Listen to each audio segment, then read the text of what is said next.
Superheroes are the best. I mean, the capes, the cool monologues, the cool smirk they give after they punch somebody to smithereens. It's just a blast, just a great time all around. But what happens when one of these superheroes has a bad day? Back in the 90s when they brought our boy Kyle Rayner into the game, the company thought, hey, maybe it'll be a good idea just to make Hal Jordan a villain. Just for a little bit, you know, while we introduce an entirely new character. Sounds great. Then we have Emerald Twilight. And it showed a broken Green Lantern turn into the horrible Parallax, who of course is a popular villain now. But this was all sudden back in the day. I mean, fans didn't like how abrupt and messy it was when it happened. So Green Lantern Rebirth ended up retconning it a decade later. Man, I'm still waiting to see what happens after that Green Lantern after credit scene.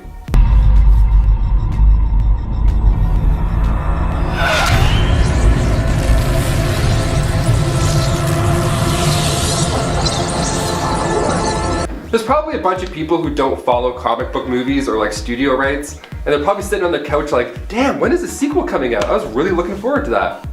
Not coming out, never happening.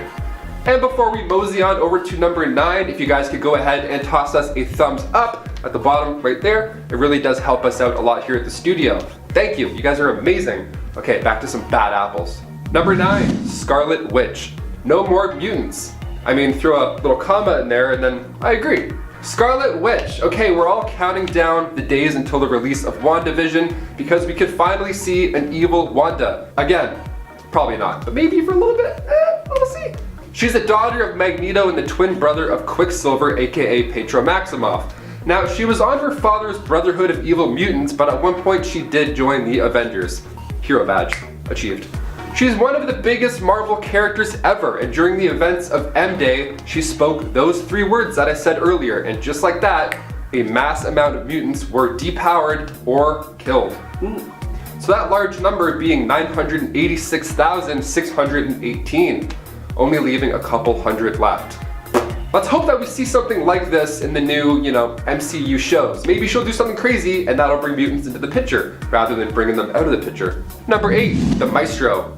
Okay, I know that name sounds cool, but this guy is an absolute nightmare. He is not a conductor of classical music, no. The Maestro in the series Incredible Hulk Future Imperfect is a version of the Hulk that was way more weird than Smart Hulk dabbing. I know, it's close second. Making his first appearance in a Vision in the Incredible Hulk Volume 2 issue 401, Maestro was the main antagonist in the Incredible Hulk Future Imperfect storyline. Weird, let me explain. The story takes place about 100 or so years in the future after a nuclear war put the planet close to extinction.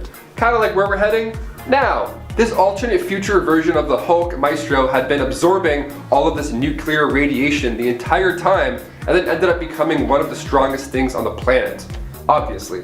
Massive increases in strength and anger plus the brains of Bruce Banner made this guy arguably unstoppable. He also appeared in a not so chill version of the Hulk in the Old Man Logan storyline where him and his cousins have babies. So we'll just say that the spot belongs to Maestro. We're not even going to talk about that version. Yuck. Number 7, Steve Rogers. Okay, there are a couple lines from Steve Rogers that fans will remember from the MCU, like Avengers Assemble, that is America's ass.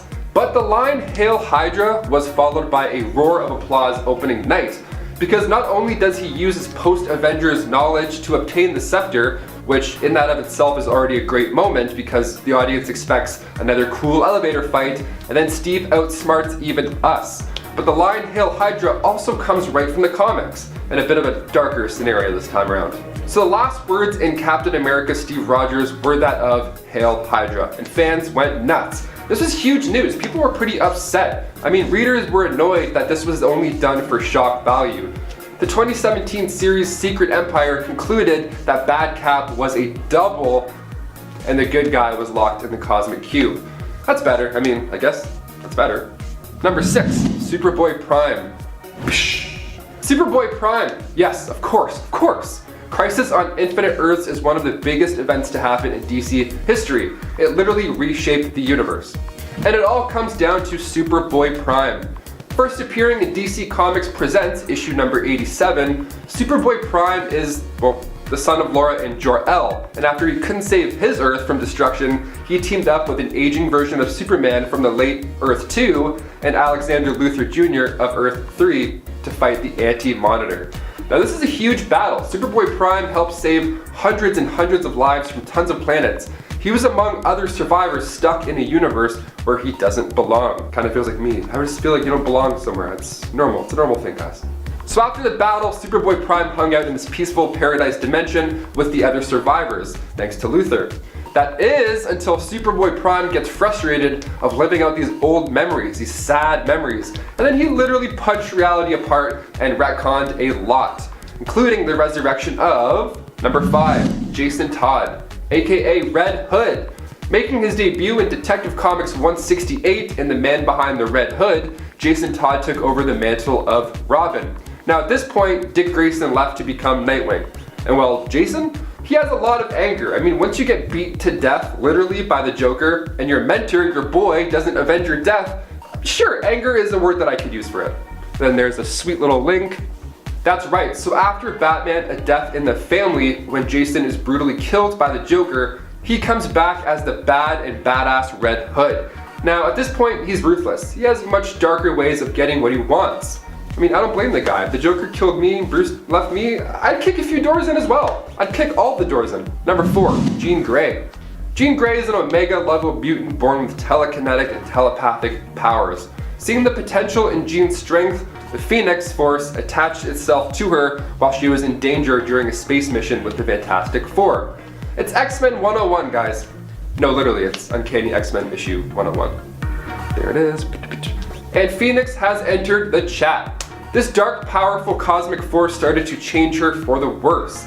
She ended up destroying an entire solar system, yeah, that killed like billions, and took her own life in order to keep the universe safe. Brave, but it's also horrible. A few years later, it was then revealed that it wasn't actually the Jean Grey that had died. No, just the Phoenix as a separate entity that had taken over her mind and all that jazz. Sometimes you just want people back, and we gotta deal with it. Cool. Number 3, Spider-Man. Okay, so back in the 80s, Spider-Man got a new look. How cool. Something fans always love, right? When you just change the look of a character that you've loved forever. Yeah, we go back now to the Amazing Spider-Man 252, where it all began. The rumors are true, says the front page, introducing the new Spider-Man. Yeah, during the Secret Wars arc, this new costume was thrown in to spice things up, and fans didn't like it. Of course, fans hated it. It was later revealed that the costume was actually a symbiote, and that wearing this new slick suit was altering Peter's physical and mental state. Kind of like when a sock falls halfway off when you're wearing a boot. You're all of a sudden just not the same person you used to be, you know? So over time, Peter was getting more and more dark, a little bit more brutal. And that's what happens when you change it up, man. Sorry, not sorry. If you think he's not bad enough to be justified as a villain during this phase, just watch the jazz club scene from Spider-Man 3 again, and we'll talk. Number 2, Bucky Barnes. 2005 was a wild time. I talked about Red Hood already on this list, but Marvel had their own type of badass come back from the dead as well. In 2005, Bucky Barnes returned, but of course he wasn't the same. So near the end of World War II, Bucky and Cap were trying to disarm a bomb on a plane whilst taking down Baron Zemo. Pretty cool, fun times. Now the bomb went off. Ooh, not good. Hurling Steve and Bucky into the freezing waters. And as for Cap, I mean, we kind of saw his life. We know what happens. He came out of this pretty easy. He remained frozen, just hanging out. Had a good time. Bucky though, good old trusty sidekick Buck, wasn't so lucky. His body fell into the freezing waters, and at the time, a Soviet spy submarine was in the area crossing the English Channel. So they scooped him up, fixed the whole left arm situation that he had going on, brainwashed him, and then turned him into a brutal assassin. It's heartbreaking. He has all these incredible abilities that make him a fierce fighter and assassin, but he doesn't remember how he knows these things, making him a deadly sleeper agent and now a terrifying villain. This is Steve's right-hand man. I mean, one of the biggest turning points of Marvel was the introduction of the Winter Soldier. This was a conflict that came to life on the big screen back in 2014, and we're still watching Bucky try and sort this out even today. Not an easy road for the guy. Poor Buck. And finally, number 1, Hawkeye. This one was quite controversial when it went down. Okay, so the introduction of the Infinity Stones were pretty sweet. We see Captain Marvel, Quicksilver, Wanda, all these heroes getting their powers from these stones. But in Joss Whedon's 2012 Avengers, we see these stones make someone a villain. Yeah, we see Hawkeye finally take center stage, as a villain. I mean, so before the opening title card, we see Loki return, and he takes Clint Barton's mind for his own use. Bam! That Hawkeye is the whole reason that the Avengers got their ass kicked on the helicarrier. He was a staple when it came to intel on the Avengers. It was pretty cool to see a dark version of Hawkeye appear yet again as Ronin in the last Avengers. Without the Mind Stone, he's still able to tap into the pain of losing his family. But cutting throats and taking names? I mean, maybe try one of Steve's therapy group sessions? Rough go, that dude. What a rough go. Coming in at number 10, we've got a bit of an honorable mention for Maxwell Lord. A businessman of the same caliber as Lex Luthor, Maxwell has hopped back and forth between the sides of good and evil many times over the course of the DC Universe's history. And while he might be best known as a villain for Supergirl thanks to the CW live-action series, Maxwell has also been instrumental in helping the Justice League, helping to found the Justice League International following the events of Crisis on Infinite Earths, and even briefly gaining superpowers thanks to a gene bomb. However, Maxwell would soon be back to his morally dubious ways, betraying the Justice League and even killing the Blue Beetle. Not a cool way to use your new superpowers, Maxwell. Not cool at all. Coming in at number 9, we have Terra, the former member of the Teen Titans. Born with the ability of geokinesis, the ability to control and manipulate all forms of rock or earth near her body, Terra grew up as a mercenary working under the tutelage of her master, Deathstroke. And while it seemed that Terra had abandoned her past in favor of a heroic future once she joined the Teen Titans, it was eventually revealed that this was all a ruse. Terra betrayed the rest of the team so that they could be captured by Deathstroke, and while she would eventually be responsible for destroying the prison holding the Teen Titans as she began to regret what she'd done, it still was a brutal betrayal to both the Titans and their longtime readers. Coming in at number 8, we have Jean-Paul Valley, aka Azrael. Raised to be the next in a long line of super assassins created by the Sacred Order of St. Dumas, Jean-Paul was brainwashed for most of his life so that he wasn't aware of his own training. Once he came of age, he adopted the moniker of Azrael and became another dark vigilante protecting Gotham, even briefly taking over the mantle of Batman following Bruce Wayne's intense injuries at the hand of Bane during the Nightfall event.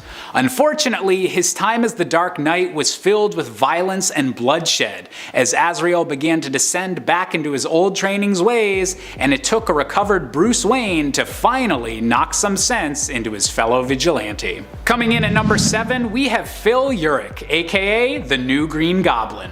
Nephew of the famous Daily Bugle reporter Ben Urich, Phil found his life turned upside down when he accidentally fell in a vat of goblin formula after finding one of Norman Osborn's old Green Goblin stashes. Taking the name of the villain, but determined to turn it into a symbol for good, this new Green Goblin attempted to be a hero in Manhattan for a time, until retiring once his equipment began to malfunction. However, Phil was desperate to chase the high of being a costumed hero, and wound up killing someone in a fight over another Green Goblin stash. Adopting the persona of the Hobgoblin, this time Phil was ready to fully embrace his true role as a goblin-themed villain. Coming in at number 6, we have Peter Parker, aka the Spectacular Spider-Man. While the mainstream Marvel version of Peter was luckily able to fight off the influence of the Venom symbiote suit and prevent himself from going full villain, there's a part of the Marvel multiverse where things turned out quite differently. Increasingly relying on the black symbiote suit to ignore all of the negative emotions and regrets that are eating him up inside, this version of Peter Parker doesn't become a dancing emo joke, but rather a darker, more violent, and completely jokeless version of himself, even going so far as to blind and kill the Hobgoblin to prevent him from even thinking about hurting anyone ever again. All of this just goes to show that maybe it's a good thing our Peter Parker took off that iconic suit when he did. Coming in at number 5, we have the mighty Thor. In an alternate universe event known as The Reigning, Thor transported the city of Asgard to float above Manhattan, only for the forces of Earth to destroy the city in an attack that cost tens of thousands of lives. Outraged by humanity's aggression against him, this version of Thor took the name of Lord Thor and began to claim the entire planet of Earth as his own, combining New York and the rubble of his old home into the city of New Asgard. By the year 2170, Thor had complete control over the people of Earth, and while he claimed that they all lived lives of happiness under his rule, Lord Thor was still determined to fight anyone who would wish to change things back to the way they used to be. Coming in at number 4, we have Professor Charles Xavier, or more specifically, the part of his mind known as Onslaught.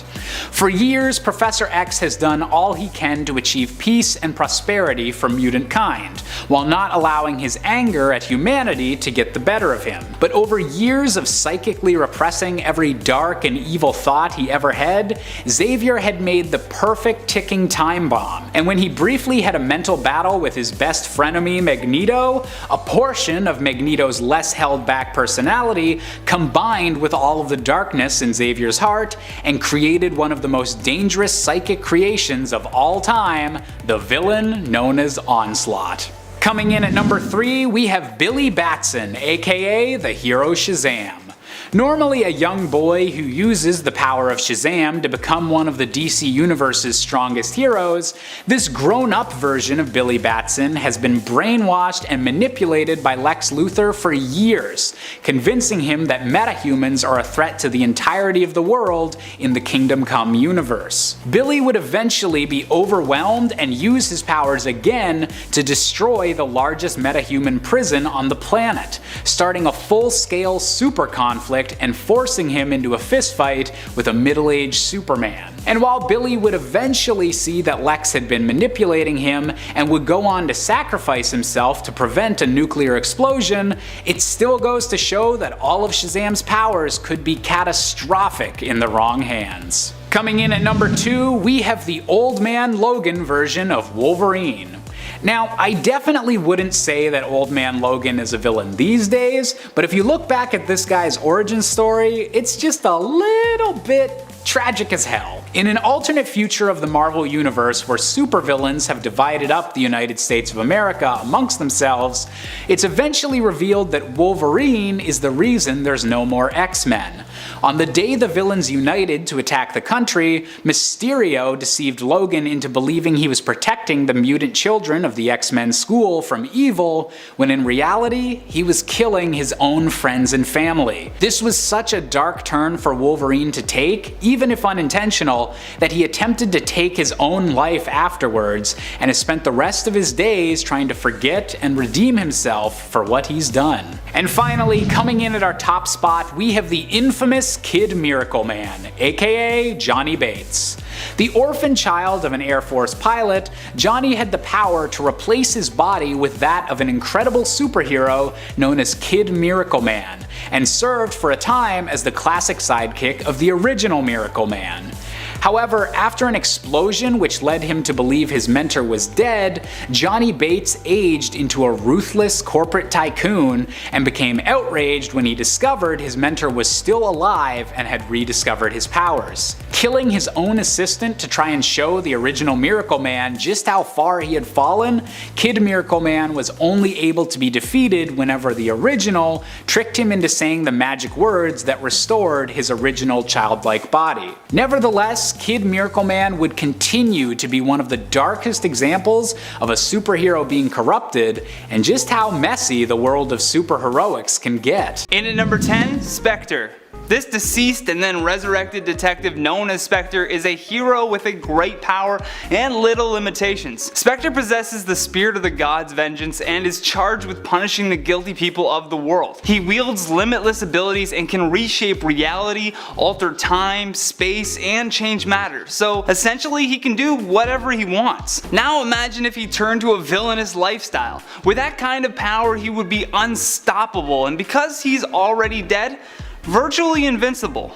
Number 9, Ant-Man. While it may sound strange for Ant-Man to become a villain, think about it for a minute. He started as a petty criminal before he even became the Ant-Man, and was even arrested and sentenced to 3 years in prison. If Ant-Man began using the suit to pursue a life of crime and villainy, just imagine the damage that he could do. He could easily shrink down and weasel his way into whatever person or hero he wanted, making it easier to take out foes from the inside by destroying their internal organs without them even knowing who's responsible. Also, let's not forget when he transformed into that giant version of himself in Captain America Civil War. With that large state, he could do some serious damage. In at number 8, the Hulk. We have already seen the sheer amount of damage that the Hulk can do. He's unstable, he's powerful, and when he takes over Bruce Banner, you can kiss that logic goodbye. Now imagine if the Hulk went full evil. Good luck, society.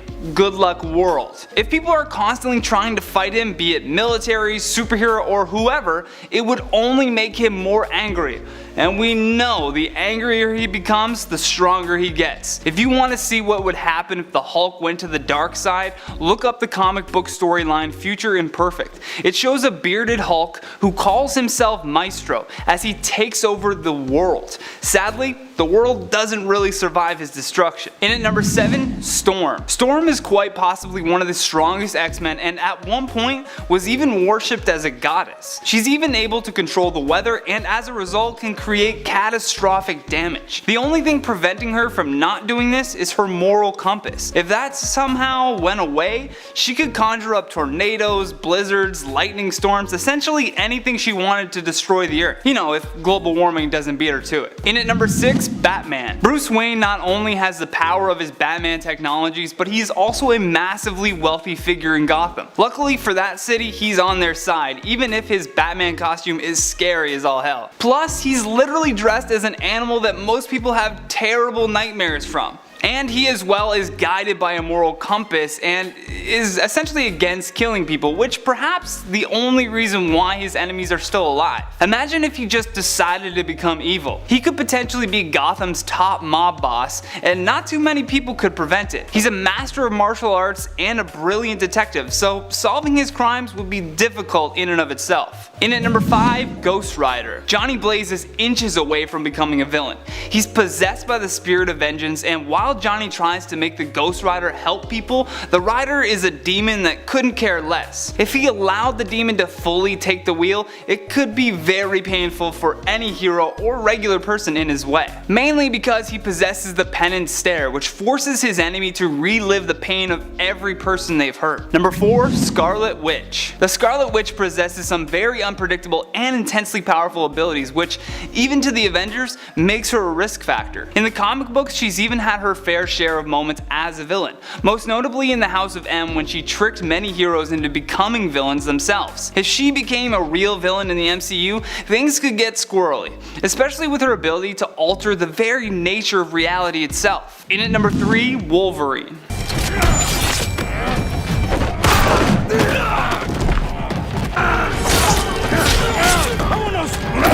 Although he is one of the good guys, Wolverine possesses a temper that even scares his teammates every now and again. His extreme senses, rapid healing, and unbreakable claws have made him a target for villains to capture and brainwash. Wolverine has been used for more evil deeds than he can probably count, always trying to manipulate him into turning into a villain. Number 2, Superman. Kal-El is upheld as the true hero of truth and justice. Because of that, we need to remind ourselves that he holds back a lot from hurting people.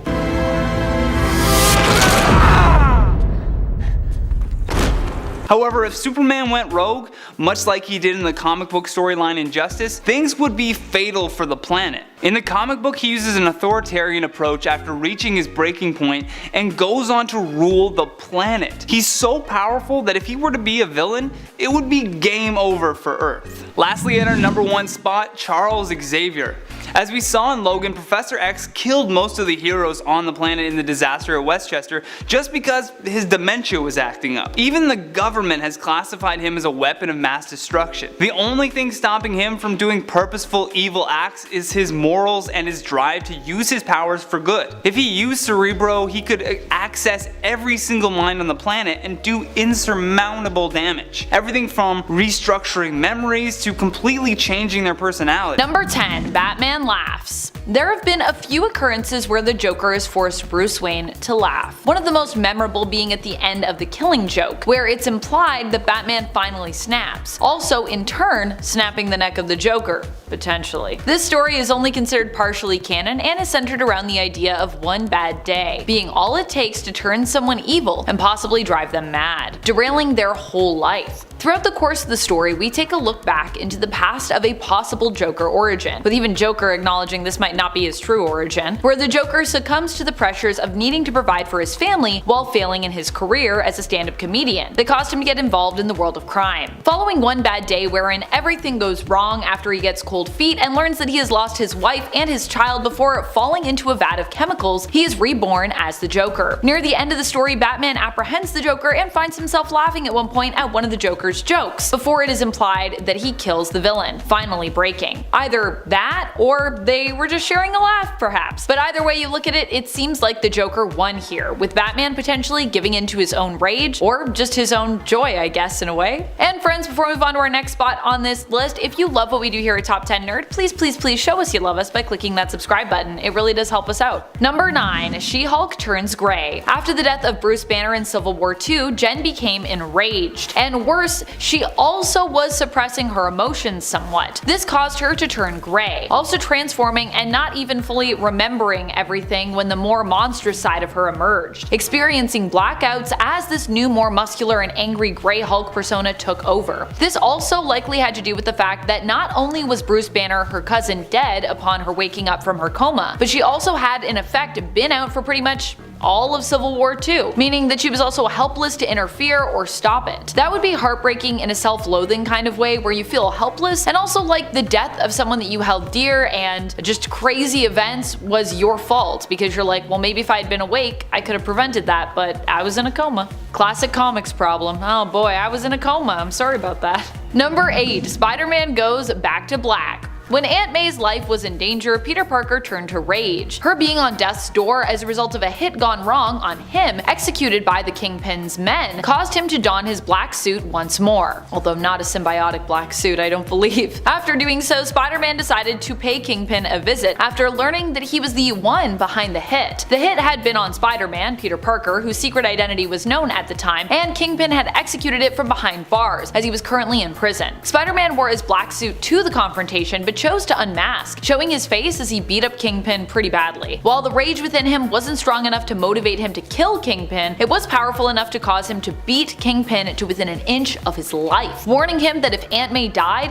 he would be back to finish the job. Number 7. Red Hood gives Batman an ultimatum. Red Hood kind of had every reason to be mad, considering that he basically died and was kind of forgotten. But he wasn't mad that Batman never came looking for him. He wasn't mad that Batman couldn't save him. What he was really frustrated with was the fact that Batman let the Joker live, despite the Joker seemingly killing Jason. And honestly, I kinda get that. I mean, the Joker is a criminal who has killed lots of people, and in essence also killed one of Batman's adopted sons, Jason, a kid who trusted him, who was his partner, who was his Robin. And even after that, Batman still refused to take any finite action against the Joker. Red Hood responded by giving Batman an ultimatum. Either Batman lets him kill the Joker, or Batman rights his own wrong and kills the Joker himself. And if he refuses to let the Joker die, he would then have to kill Jason. Batman, of course, opted for the fourth option, typical Batman making his own options, stopping Red Hood by knocking the gun out of his hand and letting the Joker live. Not the option Jason had been hoping he would choose, I imagine. Number 6. Psylocke refuses judgment.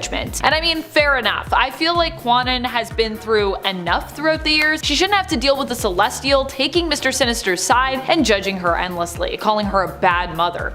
That's pretty rude considering all she's been through. Woman is doing her best out here. This all went down in the therapy session issue of the current Marauders series, which was their AXE Judgment Day tie-in. What I liked the most about this issue was that it focused more on the processing of the idea of judgment, as opposed to what the result of the judgment was. It wasn't about how you were judged, it was kind of more about like how you felt about being judged and what that meant for you. And obviously, Psylocke felt a lot of rage, as, you know, she perhaps understandably should, considering the fact that the progenitor chose to come to her wearing Sinister's face. and then critiqued her pretty heavily. I would also be pretty pissed, I gotta say. Number 5. Cyclops Phoenix turns dark. This one happened during the events of Avengers vs. X-Men. This conflict between the two superhero teams broke out over what the best course of action was in regards to the Phoenix Force, which had returned to Earth. The Avengers believed this was bad, whereas the X-Men believed it might actually not be that bad. It could even potentially be good. Iron Man split the Phoenix Force into 5 pieces, and one attached itself to Cyclops. As the Phoenix Force began to rejoin together, with all of the Phoenix 5 becoming one again, eventually Cyclops was the last one with all the power. It corrupted him, turning him on Professor X, who attempted to talk him down. This was also a rough time for Charles, who was also seen as a more secretive, less idealistic figure after lies he told the X-Men had been revealed. The fight became so intense between them that it actually resulted in Cyclops killing the Professor. Number 4. Superman kills the Joker. Superman also once took revenge on the Joker, killing him dead. At least, he did in another reality. And this was a reality where initially it did seem like the Joker was basically asking, possibly even expecting for this to happen, as he forced Superman through manipulating his mind into hurting Lois Lane, killing her and any chance they had at a family together. Not only this, but Joker and Harley Quinn also worked together to destroy Metropolis, and I believe they also killed Jimmy, Superman's BFF. Superman tapping into his rage would be the beginning of the end for his time as a hero, and he quickly went from altruistic hero to ruling tyrant who used fear and violence to keep those underneath him in check. Number 3. Professor X unleashes his dark side. Professor X is generally seen as an altruistic figure. He dreams of a world where mutants and humans can coexist and live in harmony. At least, that's how we usually know him. But Professor X is also a man with his own secrets, and as such ends up burying deep down his darker side, which he often represses. Until one day, this dark side is released somewhat. This happens after Wolverine has the adamantium pulled from his skeleton by Magneto. The event was so traumatic for the Professor that he could no longer allow Magneto to go on, and ended up simply flipping off the switch on his mind, basically making him brain dead. Number 2. Absolute Onslaught. This isn't where Professor X's story ends though. In fact, this is just the beginning for his darker side. You see, the thing about Professor X is he has a tendency to hide his darkness and lock away his secrets and more sinister instincts, and when he pulled the plug on Magneto's brain, he in essence actually kind of took Magneto's mind into himself. Magneto's consciousness awakens Professor X's own evil side, and the two merge together to create an even more terrifying psychic entity that combines both of their power sets. Onslaught. And Onslaught ends up being so filled with hate and rage that he threatens the existence of all the heroes of Earth. Number 1. Wonder Woman grieves. In Wonder Woman Dead Earth, which is also set in an alternate reality, the mystery of what happened to the planet ends up being revealed through us going back in time to remember that it was actually Wonder Woman herself who destroyed it, in an interesting twist. The twist comes from the fact that Wonder Woman does not actually remember what happened initially and doesn't have any memories and is trying to solve this mystery. She later learns that she was actually the one to have condemned the planet after losing her mother Hippolyta and all of her sisters on the island of Themyscira, who were transformed into mutants after a nuclear strike on the island. This came as a result of the Amazons trying to insert themselves basically into global conflicts in order to maintain peace and prevent war. Needless to say, man's world did not take too kindly to this. Wonder Woman doesn't take too kindly to their response either, and when Superman actually tries to talk her down after this happens, she blames him for not helping her people, and unleashes an untold amount of strength, killing him with their fight decimating the Earth. Number 10. Robin kills Nightwing. This comes to us from the Injustice universe, initially simply viewed as a tie-in comic for the fighting game. The Injustice comic would balloon into one of the most well-received alternate universe comics out there. In it, many of the relationships would start off following the same vein as the main verse, and this included Dick and Damian, or Ian, are we calling him that now? Please no. They had a firmly established brother dynamic. Damian looked up to Dick and cared for him deeply, but had quite the temper and at times had to fight against his upbringing with the League of Assassins, which could cause him to reactively go for killing blows, even in situations where he was just being teased. So it was then at fight's aftermath, when he grew annoyed with Dick, he threw his weapon right at essentially the human kill switch nerve cluster on his spine, a move he had tried to do while Dick was annoying him earlier in the comic, only to be stopped by Batman. This time in the chaos there was no one to stop him, and not only did it hit him, but he fell backwards and hit his head on a rock, dead instantly. Damian was of course horrified. He'd killed his brother, the one person to consistently treat him normally. It set a ridge between him and Bruce that was never fully rectified. Damian would take up Nightwing's mantle to honor him. Number 9. Reed Richards kills the Illuminati. This occurs on another Earth, Earth 231, where things began to progress towards the forming of the Illuminati, a secret cabal determined to halt tragedies and catastrophes before they happen. Not in a precog way, but in a we used common sense and are being proactive. These things are going to cause issues kind of way. Like, sometimes you can predict things. However, in this universe, one of the things Reed felt was going to be a problem was the Illuminati itself. So he killed them at their first meeting to ensure they didn't do any irreparable damage to the world. I mean, he wasn't wrong. They did prove to be a problem, but seriously, don't kill your friends. I'm not going anywhere with Reed. If he invites you, don't go. The Reed of 616 truly is the anomaly nice guy Reed. Number 8. Black Canary kills Hal Jordan.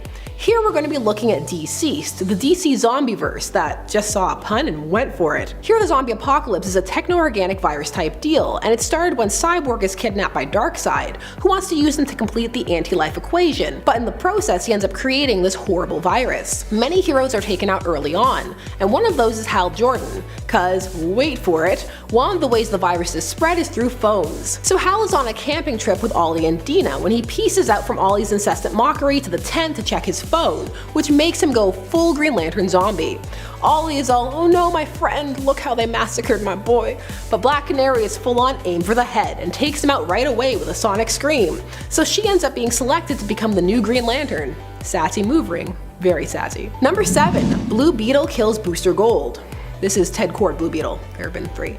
DC has been running a series of dark multiverse comics since introducing it as a concept. The dark multiverse is this realm of negative universes, because never forget, negative numbers are bad and they should feel bad. And in these universes, the worst events you could think of occur. So they have used this as an opportunity to rehash iconic stories with a dark twist. One of those was Infinite Crisis. So in the original arc, Ted Kord died, killed by Maxwell Lord, but here he ends up killing his best friend, Booster Gold. Booster Gold and Blue Beetle are iconic besties, in a relationship that blossomed during their run together on the JLI, that being the Justice League International. Here, Ted Kord ends up being fused with OMAC and Brother Eye and ends up trying to assimilate the heroes, and Booster tries to stop him and for his trouble gets blasted through the chest. Absolutely tragic, especially when you know the lengths that Booster went to in the main verse to bring back Ted Kord. He jacked up the whole timeline for him, and Ted had to voluntarily go die again to set it right. Heartbreaking. Number 6. Hulk kills Vision. So we're talking about the immortal Hulk here, who just has a fascinating comic. For some reason, despite fighting the Hulk several times, every time the Avengers are like, no, this time for sure, we're prepared this time. But the immortal Hulk is an intelligent Hulk, not one blindly driven by rage, and Vision forgets that and pays dearly for it. The Hulk crushed him, right in the head on its gem, his most vulnerable spot. When you're dealing with a synthzoid though, it's never really the end, is it? But still, it's not the most fun. Dying is never fun, I assume. I mean, I wouldn't know, maybe. How many lives in am I? This death was widely speculated about because, well, Immortal Hulk was a comic people were reading, and you gotta get them clicks. Number 5. The Batman Who Laughs kills Superman. The Dark Multiverse was fully brought to the forefront with the Dark Knight's Metal event, which featured evil Batman from across the Dark Multiverse. The breakout Batman from this event was, without a doubt, the Batman Who Laughs, a Jokerized Batman. This Batman had snapped, killing the Joker after the Joker had been using his knowledge of Bruce's backstory to torture children and attempt to turn them into little Jokerized Batmans all his own. However, when Bruce killed him, a gas was released from the Joker's corpse, which he inhaled, which began a deadly transformation for all around him. He became the Joker, but with the cold clinical planning abilities of Bruce. He ends up luring Superman, his best friend in this continuity, to the Watchtower, where he exposes him to kryptonite gas and kills him along with his son and wife, using Supes partially to do it himself. It's cruel and horrifying. Also, Batman has a green-lined cape in this scene, which is everything. Number 4. Injustice Superman kills Lois. Let's let Superman kill some people. He wants a turn. Come on, neck snap or hand through the chest. Injustice has one of the saddest openings out there, where the Joker tricks Superman into killing his own wife and unborn child by making it appear to him as if she is Doomsday. It's a step too far, and it breaks Clark completely. He killed his best friend, partner, soon to be mother of his child. It changed him. And after you've killed the one you love, what's killing someone you hate? Nothing, that's what. So we get the now famous panel of him putting a hand right through the Joker's chest, while Batman watches, horrified. Batman was actually willing to give him that kill, heat of passion and all of that, but Superman went full draconian despot, and that the Dark Knight could not stand by, no matter who the Joker made him kill. Number 3. Mr. Fantastic kills his family in the Zombieverse. The Marvel Zombieverse is a juggernaut at this point. It has spawned 14 spin-offs at the time of this recording. Continuations, people are just into it, they took to it. It's a dark world that went to some pretty both dark but also silly places, eating Galactus, cosmic energy zombies. One of the parts of this series that intrigued readers was just exactly how their faves were transformed into zombies in the first place. And in the case of the Fantastic Four, we have Reed to thank. The Fantastic Four were already traumatized by zombies at this point, as the She-Hulk had killed their children and ate them. However, instead of being put off the zombie infection by this, Reed found himself fascinated by it.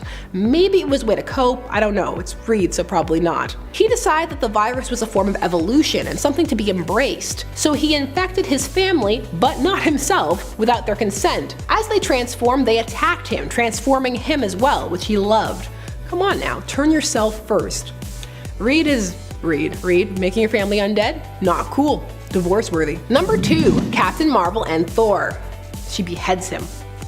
Captain Marvel had a dark arc in late 2019 where she became evil. It was a bit of a marketing ploy to play into fan curiosity and boost sales, and it did briefly, but they then dropped. But it's fine, we'll just relaunch her comic again for like the 30th time. So the build-up in this event was that Carol was going to kill an Avenger, but which one? Although the real reaction should have been, again, because let's be honest, she killed Tony. The only reason it's beaten into a coma is because it's Tony, and he was able to upload himself into another body later.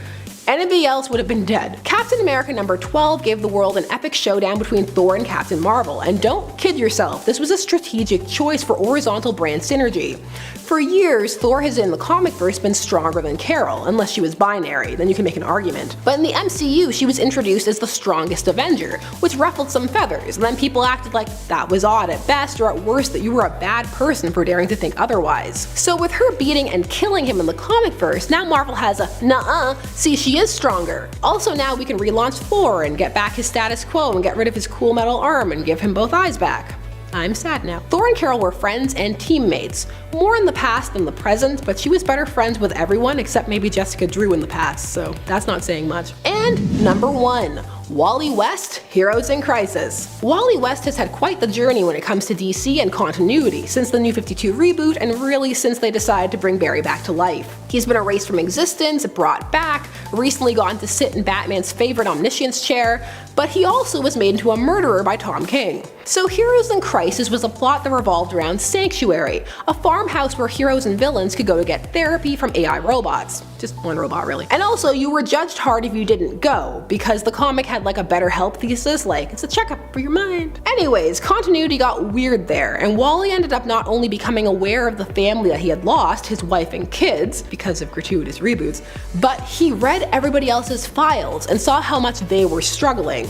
Although, I like to pretend that he got to the tape of Hal saying he didn't even know what Will was and it was just so out of character that he just snapped. For he did indeed snap and kill his friends and then a future version of himself to cover up the crime, so premeditated. The goal of this mini was interesting, heroes and villains tackling mental health. Mileage varies about the execution, it's very up and down. And at 10, Reed Richards. We all know the story of the Fantastic Four, and their leader, Reed Richards, has not been the best companion to his group over the years. His problem-solving skills usually involve him making a bad decision and not consulting everyone else, or anyone for that fact, even if it involves their lives too. In the 2013 Fantastic Four series by Matt Fraction, Mark Bagley, and Mark Farmer, Reed discovers that the powers the Fantastic Four had gotten during their mission was ultimately killing them, but he hides this fact until Sue's powers kick in without her wanting them to. Then he reveals that they're actually dying. Not his call to make, and speaking of Sue, holy crap, this man is a handful. He injected their son with nanomachines to track him without consulting her. Sure, it was with good intentions, but still.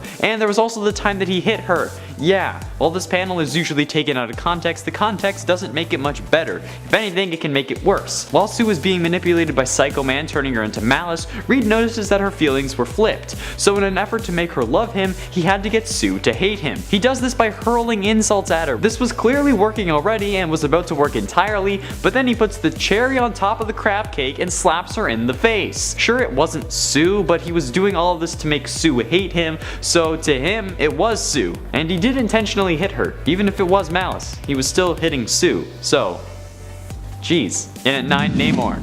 While Namor might be a member of the Illuminati, this isn't the version of Earth I'm talking about. On Earth 1610, Namor was sealed away in a tomb at the bottom of the ocean. The Fantastic Four found it and freed him, and he put up a fight when he was released, but they managed to beat him. The translations they got off the tomb said that he was the last king of Atlantis, but he wouldn't reveal any secrets unless he was alone with Sue, calling her the prettiest one. After revealing some things, he attempted to seduce Sue, who was married to Ben Grimm on this Earth, but she rejected. Enraged, he attacked her, and his final demand was a kiss from Sue as a recognition of his victory. She complied, claiming that it was because he was holding New York hostage with the giant tsunami, but this can later be challenged, since after being attacked by Agatha Harkness and the Seven, they throw her into the sea, leaving her for dead. But Namor rescues her and brings her to Sestanivan. He continues to try to seduce her, and she ends up giving in slightly, hugging and then kissing him, while she was married to Ben. Sure, Mr. Steal Your Girl may be bad, you're saying, but that's not worse than a villain. Well, let me tell you that before all of this, the Fantastic Four learned that he was actually behind the destruction of Atlantis, and that the translation really meant the worst supercriminal of Atlantis. Yeah, and it ain't the Hulk. I know you guys love the Hulk, but come on, he's done some pretty terrible stuff in the past. He's hunted the Avengers, assaulted his cousin, resulting in like 6 mini Hulks, conquered the world, and even destroyed Las Vegas. I don't know why I said that in that order. But one of his worst and darkest moments was when he betrayed and destroyed the Avengers. The last Avengers story by Peter David was really dark when a nuclear bomb blows up over the Avengers mansion. It kills the people who are going to take the mantle of Thor, Cap, and Iron Man. Then Ultron thinks it's a good idea to visit Hank Pym, who tells him to assemble the Avengers for one final showdown, or every supervillain will hunt them down one by one. Pym rounds up everyone he can, but not the Hulk, because as it turns out, during the Great Cataclysm, Hulk went with Thor and Hercules to Asgard. When he came back alone, he wasn't the same. Then during a battle with Ultron 19, he betrayed everyone. He tore Tigra in half, telling Wonder Man to make a wish, and then during a battle with Wonder Man ended up breaking his impenetrable skin, causing an explosion that killed Wonder Man but also blinded Hawkeye. Jeez. And at 7, Ant-Man. Ant-Man has committed crimes for his own self-gain, betrayed the Avengers, created Ultron, and helped create a Thor clone that ended up killing several Avengers members. The O'Grady version of Ant-Man had attempted to ruin Scott Lang's legacy, and when confronted by Scott's daughter about the situation, ended up beating her and throwing her to the floor, saying, "Who's your daddy now?"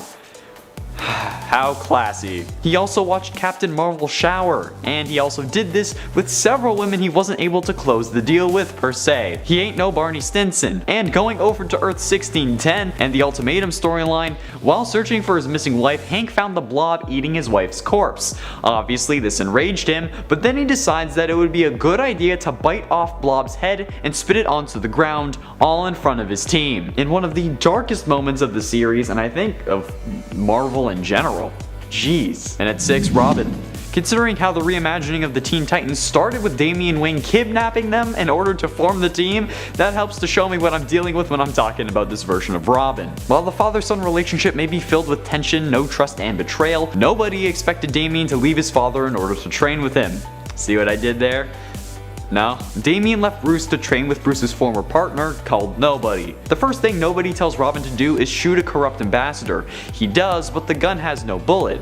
But it shows that without hesitation, Damian was willing to abandon his father and the famous rule he has. He then takes that training and decapitates the Spook and his whole gang when they had Arkham hostage. I don't really think I need to explain this one to you all. You know he's a bad boy, and some of you like it, and it's kind of weird. He also then killed Nobody. Yeah. Halfway through number 5, Superman. The Injustice storyline shows us a side of heroes we never thought possible. A regime set in place by Superman after he kills the Joker causes several heroes and villains to join him. These heroes including Green Lantern, who goes yellow, Cyborg, The Flash, Wonder Woman, and Shazam, just to name a few. After this, Superman goes on a killing spree, killing anyone who opposes him. He also outs Bruce's identity, seizing his assets and even bringing Damian over to his side. He then kills Shazam after he so much as questions the holy ruler of the world. Yeah, this guy is a freaking monster. And his ways even continue in the second installment after Batman imprisons him, even getting Kara to break him out, and even betrays Batman after the defeat of Brainiac. This is why everyone is afraid of him, because this can't happen.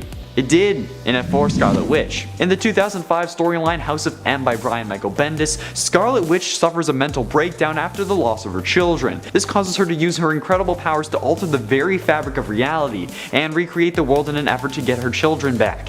The story consisted of 8 core issues and several tie-ins and miniseries, and replaced the main Earth 616 continuity for a time, but was later revealed to have taken place on Earth 58163. The world was created when Scarlet Witch and Charles Xavier combined their powers to give the new Avengers and X-Men their heart's desires. This does end up reverting back after a time, but still, recreating an entire world in the way you see fit is never a good idea. Remember what Flashpoint did?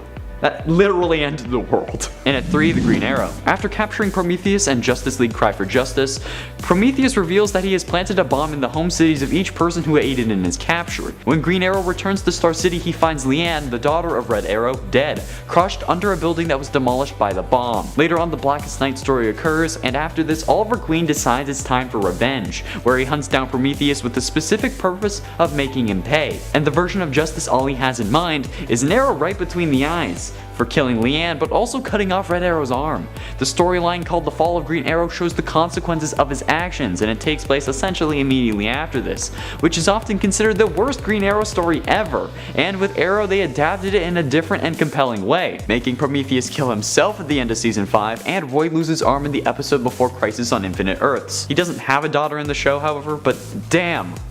Oliver hunted down Prometheus with the express purpose of revenge. That's something that nobody expected, and I sure as hell didn't, but it happened. And at 2, The Flash. In The Flash, the fastest man alive story in 2006, Bart Allen, who was the Flash at the time, died due to a clone from the future tricking the rogues into helping. Just an hour after this happens, Wally West, who was previously thought to be dead, realizes he has greater control over the Speed Force than he ever has before. He was able to pull the speed from Inertia, the clone from the future, and prevent him from moving as he interrogated him while running. While being questioned, Inertia shows how much he enjoyed his part in killing Bart, which made Wally absolutely lose it. He claims that the only reason Inertia is alive is because he's at least part Bart, so instead he runs him into the Flash Museum and uses his incredible control over the Speed Force to freeze Inertia in place, trapping him in a frozen body, forcing him to stare forever at the statue of the man he killed. That's terrible. That's worse than death. That's something that no fan ever thought the Flash could do, but it happened.